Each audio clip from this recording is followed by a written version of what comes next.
ફ્રેન્ચવેલ પાસે પાણીની પાઇપમાં ભંગાણ થયું છે। યુદ્ધના ધોરણે તેનું સમારકામ ચાલી રહ્યું છે। મહાનગરપાલિકા કમિશનર અને મેયરે સ્થળ નિરીક્ષણ કર્યું। પાણીની પાઇપના સમારકામનું નિરીક્ષણ કરવામાં આવ્યું છે। નવનિયુક્ત કમિશનર અરુણ બાબુએ આ મુદ્દે નિવેદન આપ્યું। સાંજ સુધી પાણીની લાઇનનું કામ પૂર્ણ થવાનો દાવો કરાયો છે। આવતીકાલ સવારથી વડોદરાને પાણી મળશે। વર્ષો જૂની લાઇન બદલવા વિચારણા કરવામાં આવી રહી હોવાનું પણ તેઓએ જણાવ્યું। આમાં 80 mld આજુબાજુનું પ્રેશર ઓછું થયું છે। આ મેઇન ઇન્ટેક અહીંથી જે ટાંકી આપ જોઈ શકો છો એ કદાચ થોડું રિપેર કરવું પડ્યું છે।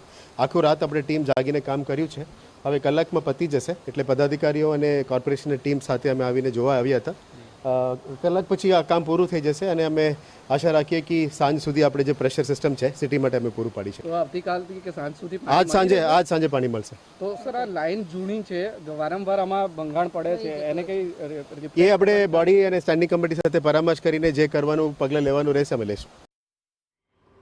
તો ઉલ્લેખનીય છે કે TV9ના અહેવાલ બાદ તંત્ર દ્વારા યુદ્ધના ધોરણે કામગીરી હાથ ધરાઈ છે અને જલ્દી પાણીની લાઇનનું સમારકામ કરી વડોદરા શહેરને પાણી પુરવઠો પૂરો પાડવા કામગીરી થઈ રહી છે।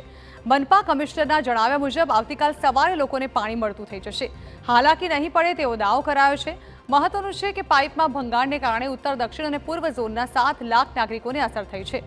અડધું શહેર પાણી વિના હાલાકી ભોગવી રહ્યું છે।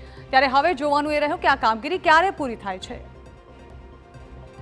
વડોદરા શહેરને પાણી પૂરું પાડતું જે મુખ્ય ફ્રેન્ચવેલ છે તેમાં ભંગાણ સર્જાયું છે। આ ભંગાણ સર્જાતા વડોદરા શહેરની 7 લાખ જેટલી વસ્તી પાણી વગર તરસી રહી છે। ઉલ્લેખનીય છે કે જે પ્રકારે કામગીરી કરવામાં આવી રહી છે, એચએસ ફીડરની જે લાઇન છે તેમાં ભંગાણ થયું છે। 955 મીમીની જે લાઇન છે તેની અંદર ભંગાણ થતાં ગઈકાલે મોડી રાતથી આ જે કામગીરી છે તે શરૂ કરવામાં આવી છે। જોકે શહેરના ઉત્તર પૂર્વ અને દક્ષિણ વિસ્તારના જે પાણી છે તે પાણી નહીં મળી રહ્યું। ઉલ્લેખનીય છે કે આ સમગ્ર જે કામગીરી ચાલી રહી છે તેને લઈને મ્યુનિસિપલ કમિશનર, મેયર સહિત વડોદરાની સમગ્ર જે અધિકારી અને પદાધિકારીઓની ટીમ છે તેઓ દ્વારા આ કામગીરી કરવામાં આવી રહી છે। સાથે જ જે પ્રકારે આ જે કામગીરી કરવામાં આવી છે, જે બુસ્ટરની કામગીરી કરવામાં આવી રહી છે, આજે નળિકાને યોગ્ય રીતે જોડાણ માટેની કામગીરી કરવામાં આવી રહી છે, ત્યારે આજે અને હજુ પાણી વિતરણ માટે અવ્યવસ્થા સર્જાઈ શકે છે। ત્યારે પાણી વિતરણ યોગ્ય સમયે પૂર્ણ થાય, વડોદરાના લોકોને તરસ્યું ના રહેવું પડે તે માટેનું આયોજન કરવામાં આવી રહ્યું છે। કેમેરા પર્સન રોહિત ગોયલ સાથે અંજલિ ઓઝા, TV9 વડોદરા। તો આ તરફ વડોદરામાં